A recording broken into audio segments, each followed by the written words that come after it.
What's going on, guys? GCMessy here and welcome to a brand new video, and welcome to your daily dose of transfer gossip. And today is going to be Tuesday the 6th of August, got confirmed to go through as well as the rumours. So just before we get started, if you could do that good stuff by leaving a like rating, pressing the subscribe button if you're new, and press the bell notification next to it so you never miss an upload.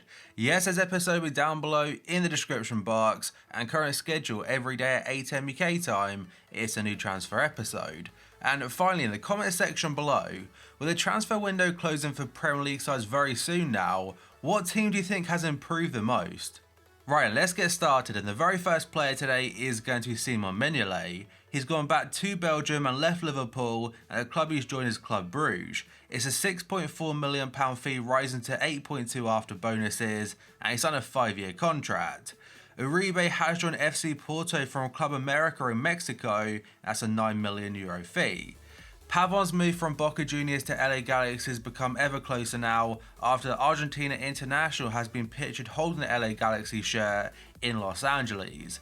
It's expected to be a 2-year loan deal costing $2 million, as also an option to buy for $18 million. Bordeaux pulled out of talks after Boca insisted on a clause that allows them to sell the player at any point during the loan deal.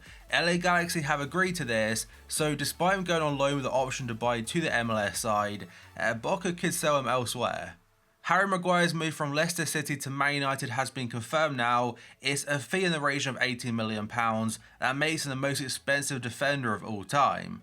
Pep Guardiola congratulated United on Sunday, and he did claim that City couldn't afford the transfer.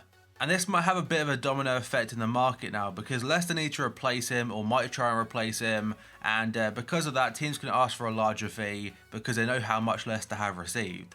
A deal that I think favours Manchester City massively up next, and it should all be confirmed now as a done deal, is that JOAO CANCELO joining from Juventus, but it also includes Danilo going from City to Juve.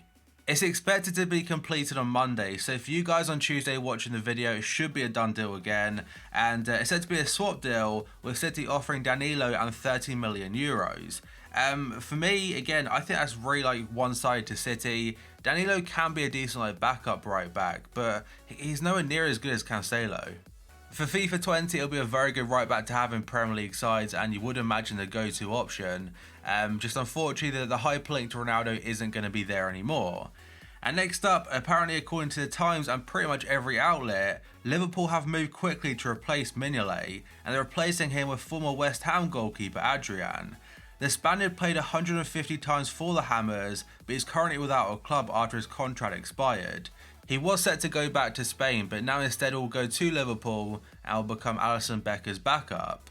And next up, according to the Leicester Mercury, it's kind of in relation to the whole domino effect I mentioned. They're saying Leicester have earmarked Getafe's Togo international defender Dejene as a potential replacement for Maguire.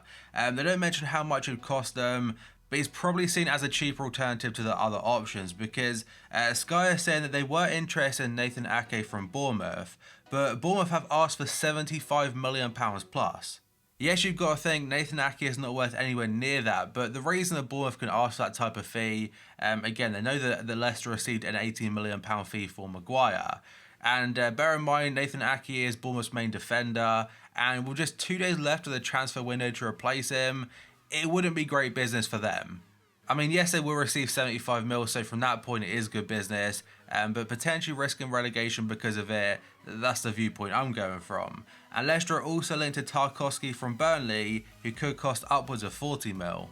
AC Milan are set to hold further talks with Atletico Madrid this week as they look to seal a deal for forward Angel Correa, that's according to Gazzetta dello Sport. They're saying Atletico are willing to sell Correa this summer, and the Argentine is keen on a move to the San Siro, but as of right now the two clubs have yet to agree a fee. AC Milan have offered €40 million, rising to 48 after bonuses, but Atletico are demanding a fee in the region of 50 mil. And next up, Gazzetta dello Sport again are saying Leipzig and Galatasaray are eager to sign Hakan Çalhanoğlu this summer. They'll have to pay around €20 million to get him.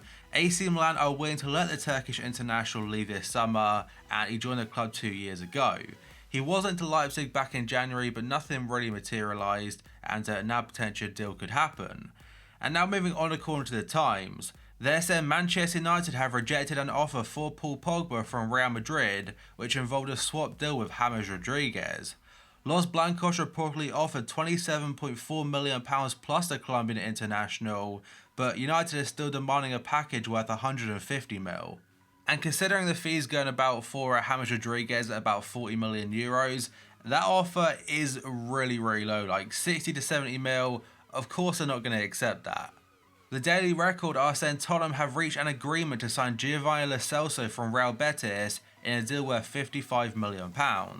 Spurs will pay an initial £48 million up front, or as like the base fee, and then pay a further £7 million in additional fees. He's viewed as a potential replacement for Christian Eriksen, who's going into the final year of his contract. The Express are saying that Tottenham are ready to compete with Roma and Juventus for Napoli's Albanian international right-back, Husay. He was a target for Chelsea last summer, but nothing went through, and Spurs are still in the market for a right-back. They sold Trippier to Atletico Madrid, and I believe right now they're somewhat like a little bit short in that area.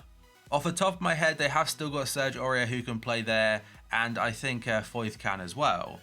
La Provence in France are saying Marseille are interested in signing Fulham's Ryan Sessegnon, and they could beat Tottenham to his signature.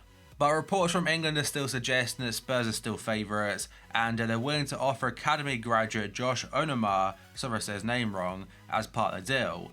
They're aiming to complete a £30 million signing for the player this week, and they still have 2 days left to do it, but I'm surprised it wasn't wrapped up earlier.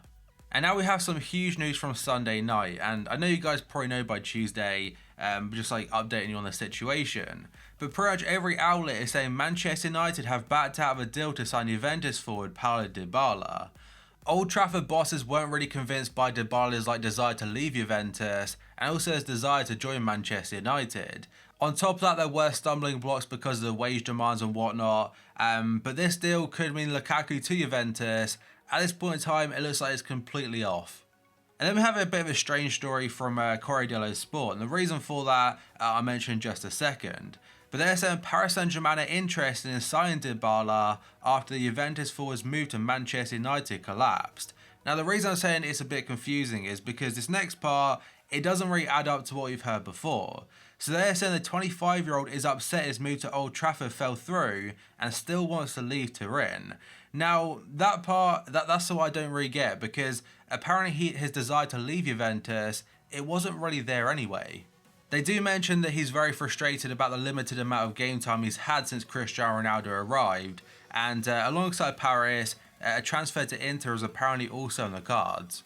Tancredi Palmieri is saying that Inter have bid €18 million for Romelu Lukaku. He suggests the offer is different this time because previously United rejected the offer straight away, but given the fact that the deal to Juventus has fallen through, they may now consider this one. And Conte did say on Sunday in a press conference that we continue to work on it and work it in the best possible way.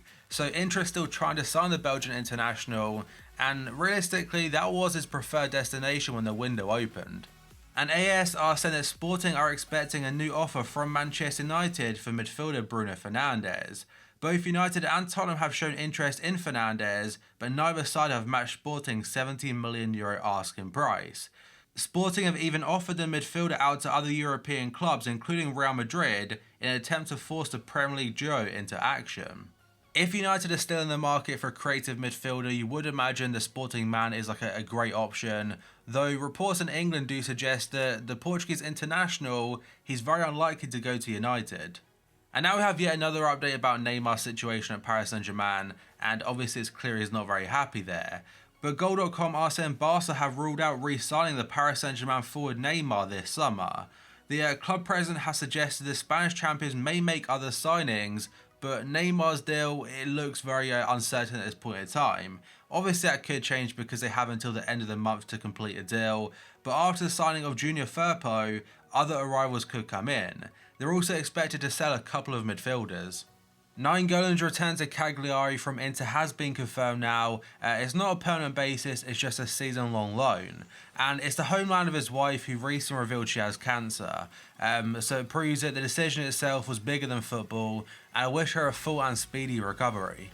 And now we have an update about Atletico Madrid and their dispute with Barca over the signing of Antoine Griezmann. So the source is going to be El Mundo. They're saying Atletico are confident they have an email that can prove Antoine Griezmann had an agreement to join Barca back in March. Atletico did release a club statement when the deal went through, and they mentioned the whole agreement in March, and the report does claim that this email itself, it does mean Atletico can now take the situation to court. Barca paid €120 million for the French forward as after his release clause dropped from 200 mil, and that clause changed on July the 1st, so the reason Atletico are annoyed is because if the deal was agreed before that, technically they should pay the old clause, so they're trying to take him to court for the extra 80 million. But that, guys, is going to be it for this video.